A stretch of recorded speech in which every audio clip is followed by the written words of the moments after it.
كريم رسول الله والله أكرم، فهل فقير بين الكريمين يحرم؟ اللهم صل وسلم وبارك على سيدنا محمد وعلى آله وصحبه وسلم.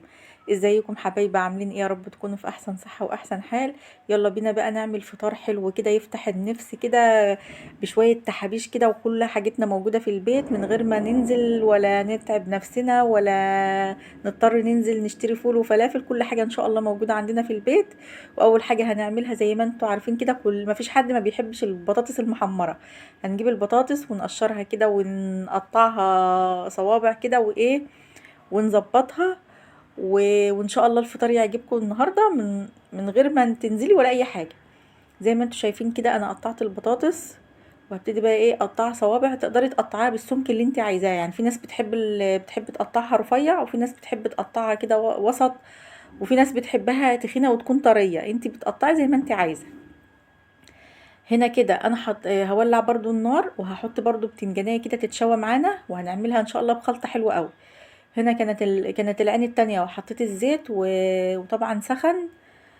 بس ما تسخنيش الزيت زياده عن اللزوم علشان البطاطس برضو ما تتحرقش مره واحده، لا خلي الزيت الحراره بتاعته تكون وسط، ما تكونش سخنه قوي.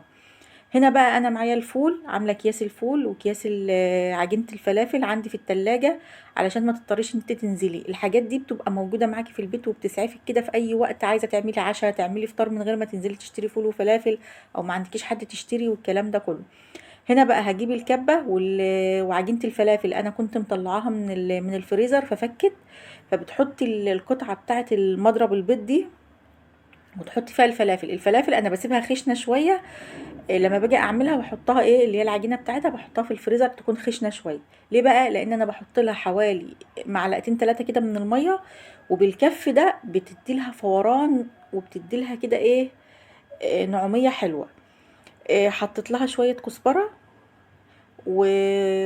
وهحط لها برضو ايه شويه كربونات صغيرين كده، علشان ايه تفورها معايا وتبقى حلوه.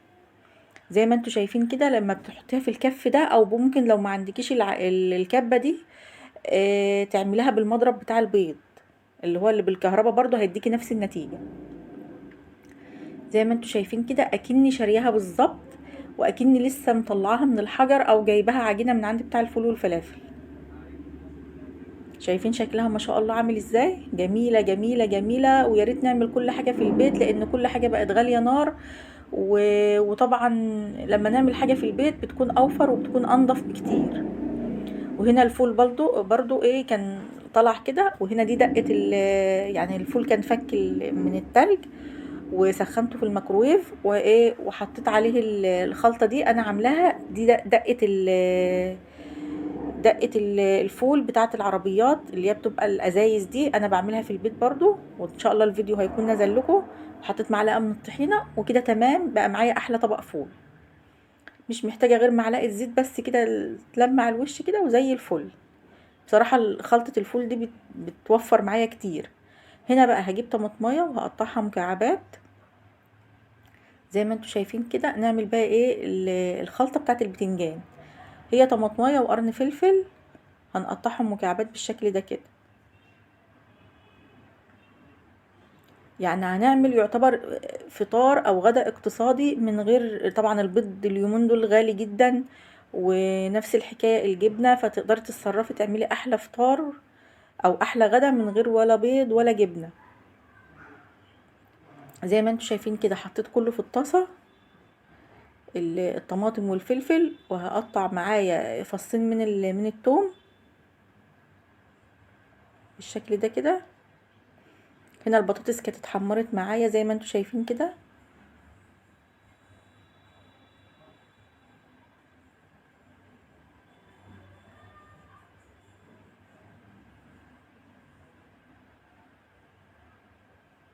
اللهم صل وسلم وبارك على سيدنا محمد وعلى اله وصحبه وسلم.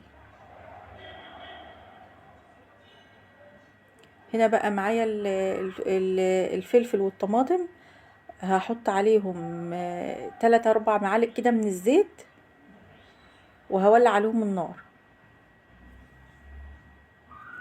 وهديلهم تشويحة كده خفيفة، هي ما بتاخدش وقت خالص. وهبتدي بقى احط ايه فلفل وكمون فلفل اسود وكمون وملح، وممكن تحطي ايه ربع معلقه كده من الشطه لو انت حابه، دي طبعا بتكون اختياري. هنا البتنجانيه كانت اتشوت معايا، هبتدي بقى ايه اقشرها بالشكل ده كده.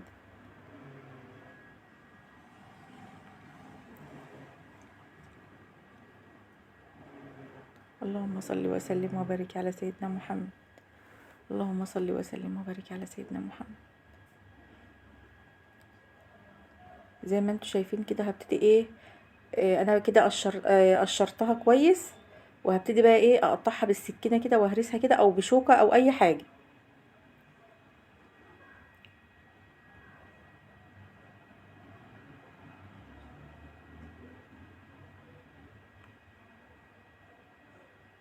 هنا بقى هحطها ايه على الخلطه كده، وكده يبقى معايا احلى طبق بتنجان بالفلفل والطماطم، حاجه كده تحفه، من غير ما يكون مقلي بقى ولا زيت ولا الكلام ده. جميل جدا، جربوها بصراحه، طعمه بيبقى حلو قوي.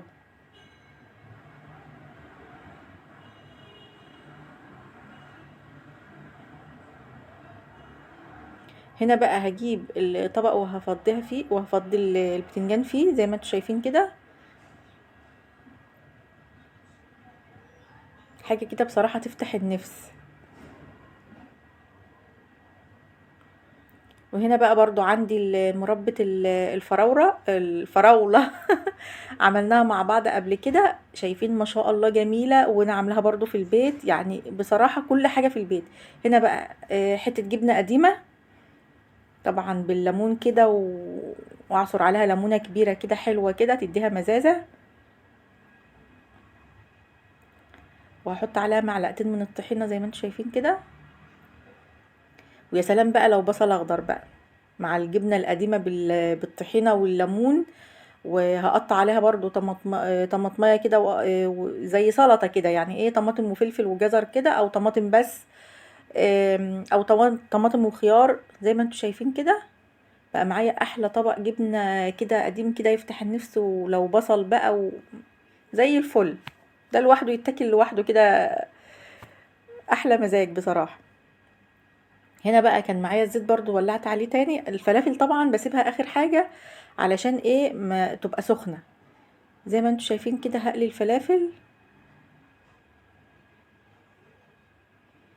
يعني حاجة كده كل حاجتنا عاملينها في البيت، سواء الفلافل او الفول او